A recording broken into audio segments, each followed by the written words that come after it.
Bismillahirrahmanirrahim. Assalamualaikum warahmatullahi wabarakatuh. Alhamdulillahi rabbil alamin. Wassalatu wassalamu ala ashrafil anbiya'i wal mursalin wa ala alihi wa sahbihi ajma'in. Alhamdulillah, kita sampai di edisi 80. Topik bahasan edisi 80 ini merupakan topik bahasan baru. Sebelumnya belum pernah dibahas, yaitu kalimat ismiyah tipe 2. Kalimat ismiyah tipe 2. Kita sudah banyak bergelut dengan kalimat ismiyah. Kalimat ismiyah yang kita pelajari selama ini adalah kalimat ismiyah tipe 1, yaitu kalimat ismiyah yang berstruktur mubtada khabar, subjek predikat. Subjek dulu baru predikat, mubtada dulu baru khabar. Kalimat ismiyah tipe 2 ini adalah kalimat ismiyah yang berstruktur terbalik. Jadi khabar dulu baru predikat, ya. Khabar dulu baru subjek. Khabar dulu baru mubtada. Predikat dulu baru subjek. Mari kita lihat. Ada dua macam kalimat ismiyah. Yang pertama, kalimat ismiyah tipe 1. Yaitu kalimat ismiyah yang berstruktur mubtada dan khabar. Kita sudah banyak bergelut dengan kalimat ismiyah tipe 1 ini. Yang kedua, kalimat ismiyah tipe 2. Kalimat ismiyah tipe 2 berstruktur khabar plus mubtada. Jadi khabar dulu baru mubtada. Oleh karena itu, khabar dalam kalimat ismiyah tipe 2 ini dinamakan khabar muqaddam. Khabar muqaddam atau khabarun muqaddamun. Maksudnya khabar atau predikat yang didahulukan. Predikat yang didahulukan, yang diletakkan di depan. Kemudian mubtadanya disebut mubtada muakhar, yaitu mubtada yang diakhirkan. Maksudnya mubtada yang diletakkan di akhir. Jadi depan itu khabar, dinamakan khabar muqaddam. Baru di paling akhir itu mubtada atau subjek yang dinamakan mubtada muakhar. Kemudian syarat yang harus dipenuhi. Ada syarat, selalu ada syarat yang harus dipenuhi, ya. ini singkatan dari mubtada muakhar. Mubtada yang diakhirkan, mubtada yang diletakkan di akhir. Itu harus marfu. Jadi pada dasarnya mubtada itu harus marfu dan nakirah. Perhatikan. Kalau di kalimat ismiyah tipe 1, mubtada itu marfu dan ma'rifah, ya kan? Beralif lam. Tapi dalam kalimat ismiyah tipe 2, mubtada muakhar itu nakirah justru nakirah. Marfu dan nakirah. Kemudian mubtada muakhar itu diperankan oleh KB atau prasa wasfi. Prasa wasfi adalah prasa dengan kombinasi kata benda plus kata sifat, ya kan? Jadi pemeran mubtada dalam kalimat ismiyah tipe 2 adalah kata benda atau prasa kata benda. Kalau pemeran mubtada dalam kalimat ismiyah tipe 1 itu apa saja itu? Mubtada dalam kalimat ismiyah tipe 1, yang pertama KB, iya kan? KB. Yang kedua FKB, ya kan? FKB. Kemudian kata ganti. Ya, kata ganti. Kemudian apa lagi? Kata sifat. Bukan kata ganti. Kemudian kata penunjuk. Kata penunjuk. Kemudian prasa kata penunjuk. Prasa kata penunjuk yang komposisinya kata penunjuk dulu, baru kata benda, baru kata sifat. Tapi dalam kalimat ismiyah tipe 2 ini, yang berperan sebagai mubtada, jelas mubtadanya mubtada muakhar, itu kata benda. Kata benda dan ini prasa kata benda. Prasa kata benda itu pun terbatas pada prasa wasfi. Ya, prasa wasfi. Ya, nanti kita lihat ya, prasa wasfi. Prasa wasfi. Perasa wasfi itu apa itu? Perasa kata benda dengan kombinasi kata benda plus kata sifat ya. Kata sifat. Jadi perasa idhafiyun, kombinasi kata benda itu tidak difungsikan sebagai mubtada muakhar. Jadi mubtada muakhar hanya kata benda dan kata sifat ya. Kemudian KP juga tidak difungsikan sebagai pemeran mubtada, juga FKP. Juga KG. KG itu apa? KG itu ma'rifah. KP itu ma'rifah, FKP juga ma'rifah. Sedangkan MM itu nakirah, ya kan? Jadi MM itu nakirah. Yang bisa nakirah itu hanya KB dan FKB, ya.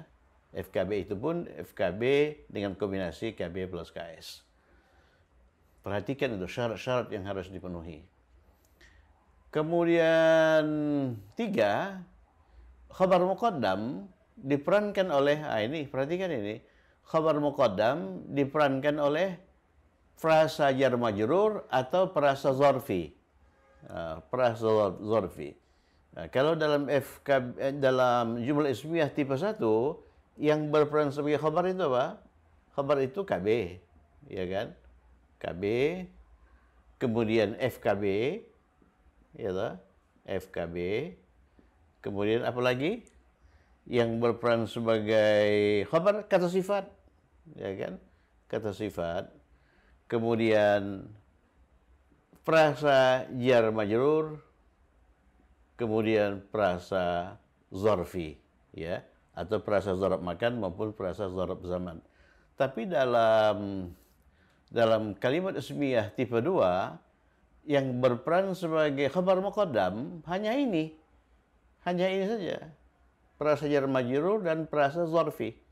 Sedangkan kata sifat FKB, KB itu tidak bisa berperan sebagai khabar muqaddam. Ya, tidak bisa berperan sebagai khabar muqaddam. Coba perhatikan itu. Mula-mula memang terasa agak rumit sedikit, tapi setelah kita masuk ke dalam kalimat ismiyah tipe 2 ini, dia akan menjadi mudah. Nah, kemudian poin 2, kalimat ismiyah tipe 2 menunjukkan keberadaan suatu benda yang tidak tertentu di suatu tempat tertentu. Nah, contoh dalam bahasa Indonesia ya, di dalam rumah itu ada seorang pria. Ya, mubtada muakhirnya atau subjeknya itu seorang pria. Seorang pria ini itu menunjuk suatu benda yang tidak tertentu. Dalam hal ini orang ya, tidak tertentu seorang pria. Kemudian di dalam rumah itu menunjuk suatu tempat tertentu di dalam rumah itu. Ya, di dalam rumah itu, bukan di dalam sebuah rumah ya. Kemudian dia menunjukkan keberadaan. Jadi dalam bahasa Indonesia kalimat ismiyah tipe 2 itu selalu mengandung unsur ada. Di dalam rumah itu ada seorang pria. Ya. Bandingkan dengan kalimat ismiyah tipe 1. Kalimat ismiyah tipe 1 mubtadanya harus ma'rifah ya. Pria itu, tidak boleh seorang pria. Pria itu di dalam rumah itu. Jadi pria itu ada di dalam rumah itu. Nah, tapi dalam kalimat ismiyah tipe 2, subjeknya itu harus diletakkan di akhir dan subjeknya itu nakirah, seorang pria. Kemudian khabarnya diletakkan di depan, itu harus frasa jar majrur atau frasa zarfi.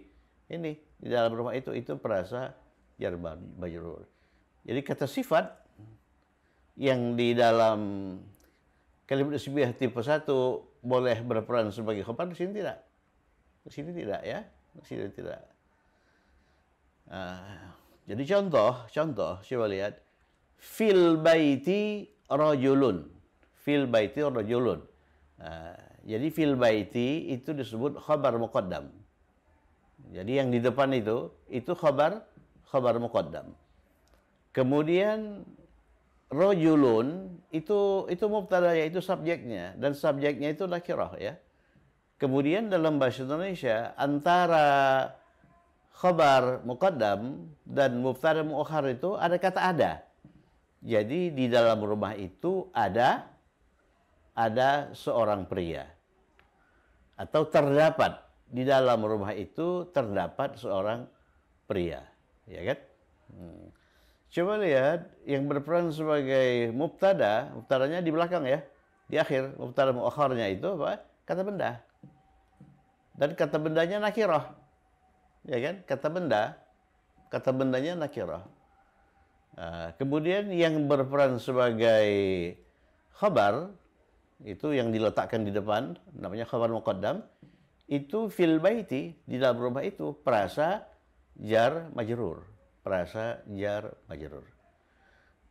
Itulah jumlah ismiyah tipe 2. Jadi kalimat ini menunjukkan keberadaan rajul, pria. Ini prianya tidak tertentu di satu tempat tertentu. Jadi rumahnya tertentu, fil baiti. Contoh berikutnya, amamal masjidi. Jadi khabar muqaddam itu selalu diawali dengan harful jar, fi dan sebagainya, dan zaraf ya, amama zaraf ya. Baru diikuti oleh kata benda. Amamal masjidi, di depan masjid itu ada apa? Ada nahrun kabirun. Ada sebuah sungai yang besar. Kita lihat yang berperan sebagai khabar muqaddam adalah prasa zorfi. Ini prasa zorfi ini. Prasa zorfi adalah prasa yang kata pertamanya itu zaraf ya. Kemudian yang berperan sebagai mubtada muakhar itu prasa wasfi. Ini kata benda, kata sifat, itu prasa wasfi. Coba kita lihat pemeran mubtada muakhar. Pemeran mubtada muakhar itu prasa wasfi, kata benda atau prasa wasfi. Prasa wasfi itu kata benda plus kata sifat. Ya. Jadi di depan masjid itu ada sebuah sungai yang besar. Sebetulnya sederhana, konsepnya sederhana. Tetapi oleh karena konsep ini baru pertama kali dikenalkan bagi yang sebelumnya belum kenal, jadi sedikit agak ini ya. Tapi kalau kita geluti ini, kalau kita pahami, berusaha memahami ini sebetulnya sebuah konsep yang sederhana saja ya. Sederhana saja. Di depan masjid itu ada sebuah sungai besar. Kalau di dalam bahasa Inggris, susunannya ada sebuah sungai besar di depan masjid itu. Sama saja kan? Jadi kalau dalam bahasa Inggris, yang disebut duluan ini, mubtada muakharnya ini. Dengan ada ini ya, ada seorang pria di dalam rumah itu. Untuk itu kita menggunakan ungkapan there is. There is. Ya, there is. There ini diikuti oleh is atau a. Baru diikuti oleh kata benda sebagai subjek ya. Kata benda sebagai subjek. Baru di akhir itu tempat. Baru place, ungkapan yang menunjukkan tempat. Jadi misalnya ada seorang pria, kita pakai there is a man, kata bendanya a man, ya, di dalam rumah itu, in the house. There is a man in the house. Kalau ini ada sebuah sungai besar, there is, oleh karena sebuah, kita gunakan there is. There is a big river, ada sebuah sungai besar di depan masjid itu, in front of the mosque. Ya, begitu kalau dalam bahasa Inggris. Tapi kalau dalam bahasa Arab, ini dulu diinikan, fil baiti.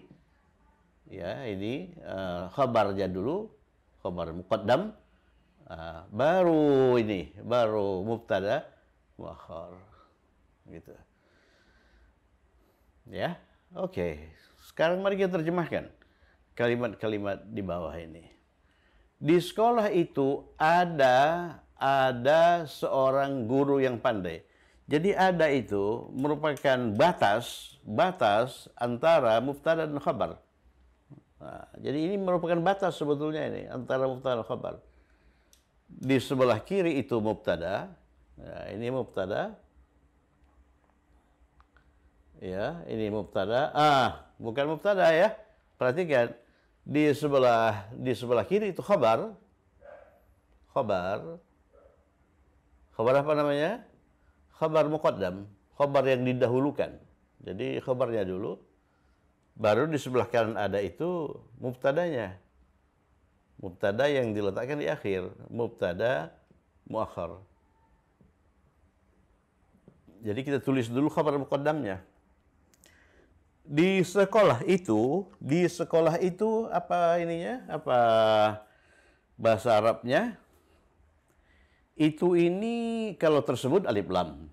Kalau ditunjuk berarti kita menggunakan kata penunjuk. Ya, oke. Kita tunjuk saja ya. Berarti ini kata penunjuk. Yang ditunjuk itu sekolah. Sekolah itu perempuan ya.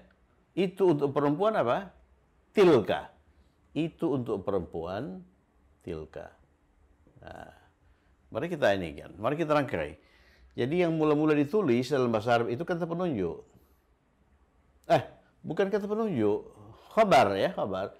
Jadi di itu fi, ya, fi.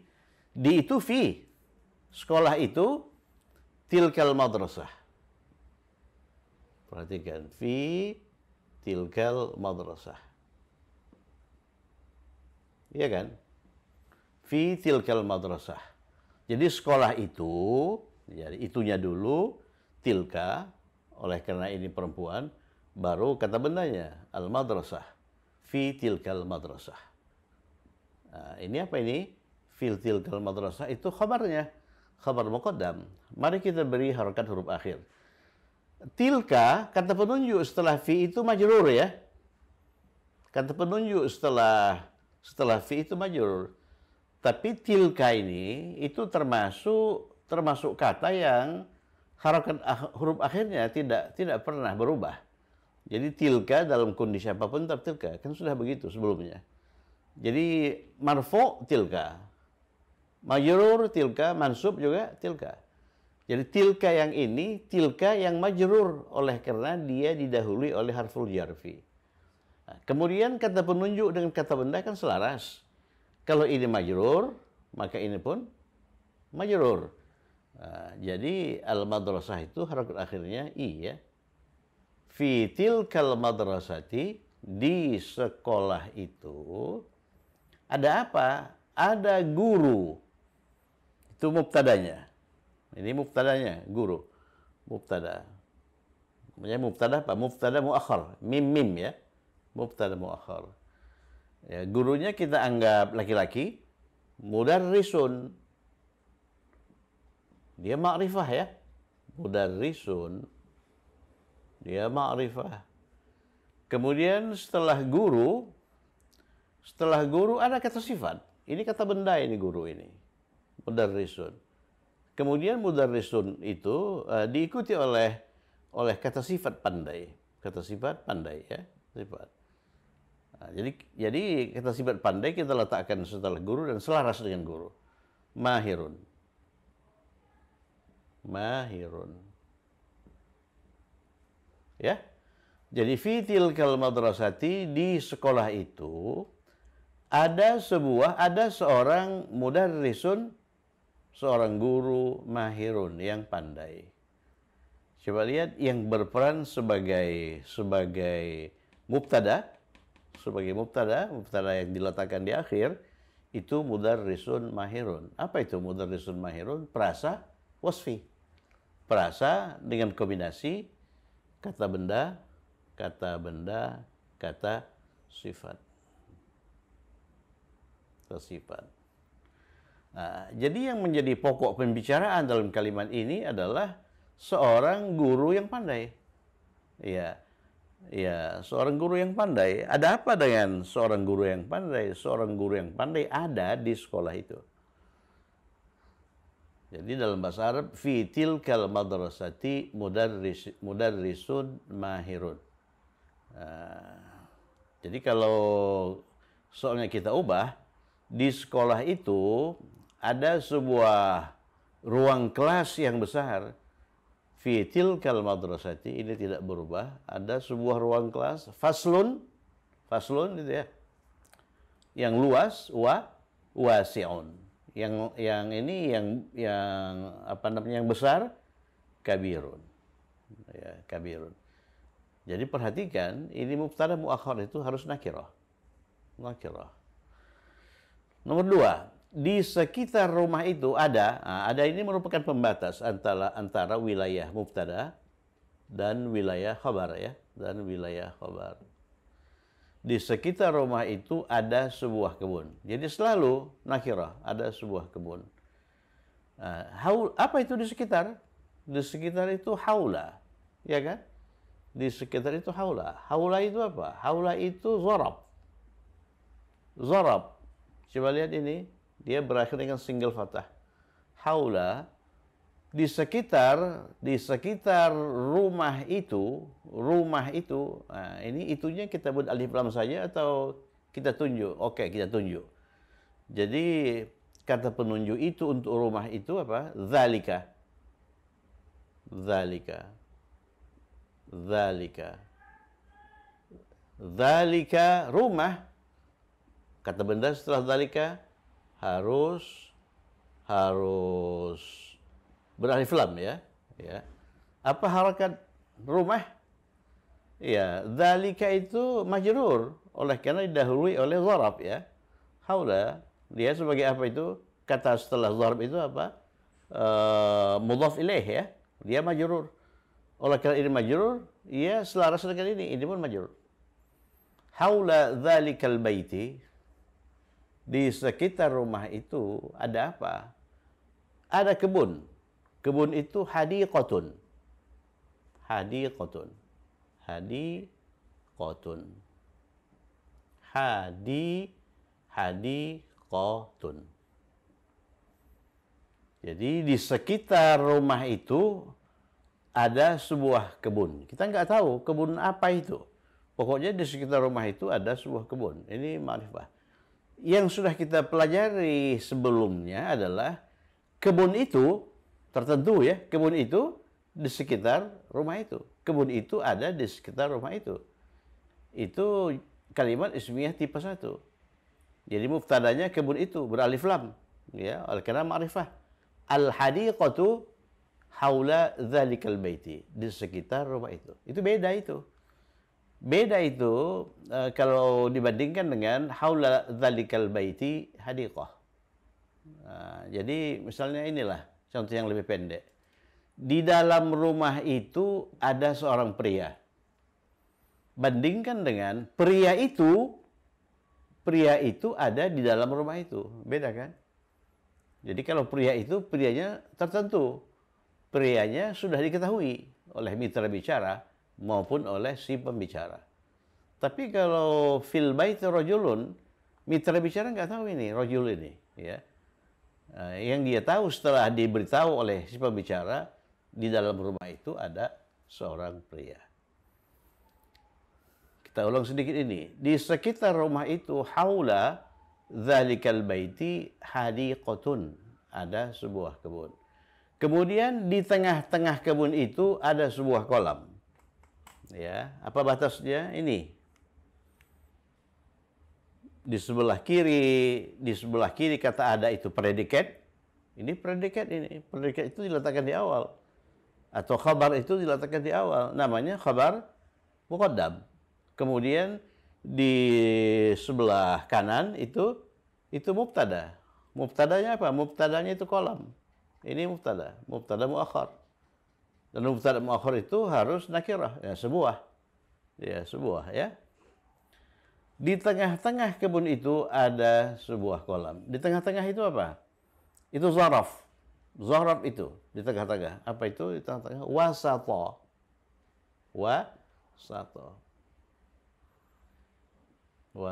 Coba lihat lagi edisi mengenai zaraf. Ya, termasuk wasata. Kalau amama di depan, kalau khalfa di belakang, kalau janiba di dekat. Kalau di tengah-tengah, wasata. Kalau di sebelah timur, syarqa, ya kan? Nah, coba lihat lagi. Wasata apa? Wasatul bustan, wasatul hadiqah. Kebun itu hadiqah ya. Hadiqah. Nah, ini kita tunjuk juga ini, oke? Jadi kita lihat itu kebun itu, kita tunjuk. Kebun itu hadiqah, kata penduduknya tilka. Oleh karena hadiqah itu perempuan bertebar mutah. Iya kan? Nah, ini hadiqah. Kalau kita tunjuk hadiqah dari jauh, kita menggunakan kata penunjuk tilka. Kalau yang kita tunjuk itu kebun, kalau yang kita tunjuk itu rumah, maka kita menggunakan zalika, ya, zalika. Mengapa zalika? Oleh karena rumah itu laki-laki. Tapi pada nomor 3 ini yang kita tunjuk itu dengan itu ini kebun. Jadi tilkal hadiqah, kebun ya, beralif lam. Hadiqah. Hadiqah. Apa harakat akhir hadiqah? Nah, kita lihat tilka itu majrur, oleh karena didahului oleh zaraf. Kemudian tilka itu selaras dengan hadiqah, dengan kata benda. Kata penunjuk itu selaras dengan kata benda. Oleh karena kata penunjuknya majrur, maka ini kata bendanya ini majrur. Wasata tilkal hadiqati, di tengah-tengah kebun itu, ya. Dia ditulis di depan. Nah, bukan berarti dia subjek, bukan berarti dia mubtada. Dia itu khabar. Khabar yang menjelaskan mubtada. Mubtadanya kolam. Wasata tilkal hadiqati, di tengah-tengah kebun itu ada apa? Ada sebuah kolam. Kolam itu birkah. Kolam itu birkah ya. Nah, di sini terus. Birkatun. Lihat, birkatun. Ada sebuah kolam. Birkatun. Jadi wasata tilkal hadiqati birkatun. Wasata tilkal hadiqah birkah. Di tengah-tengah kebun itu ada sebuah kolam. Kemudian di dalam kolam itu ada seekor ikan besar. Nah, coba lihat. Ini batas antara khabar yang diletakkan di depan, khabar muqaddam, dan mubtada yang diletakkan di akhir. Mubtada muakhar. Di dalam itu kita buat fi saja ya, harful jar ya. Fi kolam apa itu? Kolam itu birkah. Ya, kolam itu birkah. Birkah. Kita tunjuk juga. Oke, kita tunjuk supaya seragam ya. Kolam itu perempuan, birkah. Jadi kata penunjuknya apa? Tilka. Fi tilkal. Jadi kata benda setelah tilka itu beralif lam ya. Fi tilkal birkati. Fi tilkal birkati. Oleh karena birkah itu selaras dengan tilka. Tilka itu majrur. Karena didahului oleh fi. Ada apa? Ada apa fi tilkal birkah? Dalam kolam itu ada seekor ikan. Ikan itu samak. Samakun ikan ya. Ada samak. Seekor itu tanwin ya. Jadi fi tilkal birkati samakun besar. Jadi ada ini kata benda. Kemudian setelah kata benda itu ada kata sifat. Jadi samakun kabirun. Samakun kabirun. Di dalam kolam itu ada seekor ikan besar. Fi tilkal birkati samakun kabirun. Ya. Nah, itu bersambung mulai dari kalimat nomor 2. Di sekitar rumah itu haula dzalikal baiti ada sebuah kebun. Hadiqatun. Hadiqatun. Kita mulai dari kalimat nomor 2. Di sekitar rumah itu, di sekitar dzalikal baiti, dzalikal baiti. Ada apa? Ada sebuah kebun. Hadiqatun. Kemudian di tengah-tengah kebun itu, ya, ada sebuah kolam. Di tengah-tengah apa? Wasata. Itu zarab. Wasata, kebun itu apa? Kebun itu hadiqah, perempuan. Jadi kata penunjuk untuk perempuan itu, kata penyebut jauh ini ya, itu tilka. Jadi wasata tilkal hadiqati. Wasata tilkal hadiqati. Ada apa? Ada sebuah kolam, ada birkah. Ada birkah. Kemudian di dalam kolam itu, ya, di dalam itu kita pakai harful jar fi, ya. Fi ini itu kita tunjuk, ya. Kolam itu kita tunjuk. Nah, kolam itu birkah. Birkah itu berakhir dengan ta marbutah, perempuan. Jadi kata penunjuk itunya itu tilka. Fi tilkal birkati, ya, fi tilkal birkati ada apa? Ada seekor ikan besar, samakun kabirun. Samakun kabirun. Jadi kata ada itu secara implisit itu ada di sini, ya. Jadi tidak perlu kita carikan kata untuk ada, ya. Untuk ada. Fi tilkal birkati samakun kabirun. Kemudian kalimat berikutnya, di belakang stasiun itu, ini merupakan batas ini. Di belakang stasiun itu ada di belakang stasiun itu ada sebuah stasiun, ada sebuah pasar lah ini, ya. Ada sebuah pasar. Ada sebuah pasar. Di belakang stasiun itu ada sebuah pasar. Stasiun itu mahattah. Stasiun itu mahattah. Mahattah.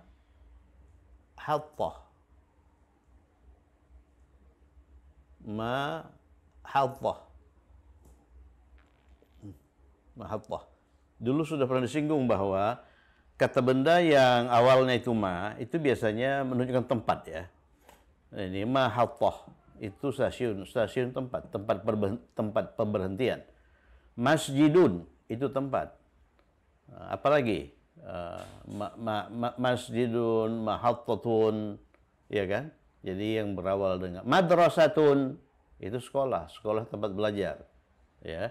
Mahattatun tempat berhenti, masjidun tempat sholat, tempat sujud.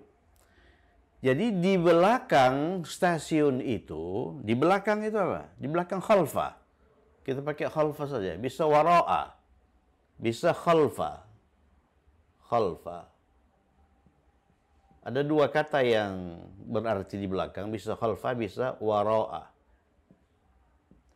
Wara'a, ya. Wara'a.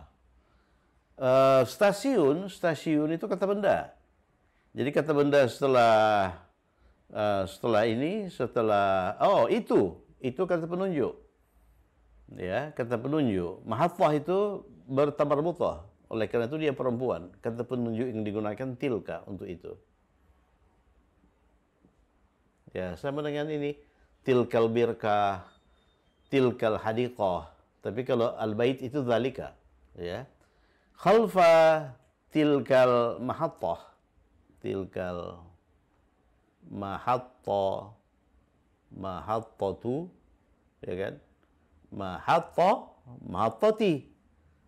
Oleh karena tilka itu majrur. Oleh karena dia didahului oleh zarab. Ya, majrur. Dia dinamakan apa ini? Mudhaf ilaih. Majrur. Tapi oleh karena dia kata yang mabni, jadi tanda jarnya itu nggak ada. Oleh karena dia memang tidak bisa berubah, ya. Harokat huruf akhirnya itu tidak pernah berubah. Khalfa tilkal mahattati ada apa? Ada sebuah pasar. Pasar itu apa? Suqun. Ya kan? Suqun. Ada sebuah pasar, suqun. Jadi di akhir itu selalu berdhammah, selalu berharakat akhir dhammah, ya. Samakun. birkatun, hadiqatun, mudarrisun, ya kan? Oleh karena apa? Oleh karena mubtada muakharnya itu nakirah. Kemudian yang terakhir, di depan bandara itu ada sebuah hotel besar. Nah, ini batas. Di depan itu amama. Amama. Oke, itu kata penunjuk ya. Kita tunjuk semua ini. Itu zalika atau tilka, tergantung apakah bandara itu laki-laki atau perempuan. Bandara itu matar. Matar. Matar itu bandara. Kalau pesawat apa? Ta'irah. Kalau pesawat itu ta'irah. Jadi seakar itu. Ya, seakar itu. Ta'irah, matar, bandara. Kalau penerbang, toyar. Ya kan? Toyar. Toyar. Toyar. Jadi akar katanya nanti toyaro. Ya, toyaro. Toro itu terbang. Ya. Matar itu bendara. Kalau begitu, itunya itu apa? Itu zalika. Zalika. Oleh karena matar ini tidak menyandang tanda perempuan. Kalau begitu dia laki-laki. Kata penunjuk itu untuk laki-laki itu zalika. Nah, kemudian kata benda setelah kata penunjuk itu beralif lam. Ya, zalikal matar, matari. Ya, matari. Ya. Amama zalikal matar. Matar di depan bandara itu ada apa? Ada sebuah hotel. Ada sebuah hotel. Hotel ini sudah pernah dimunculkan di edisi sebelumnya. Apa hotel? Funduk. Funduk.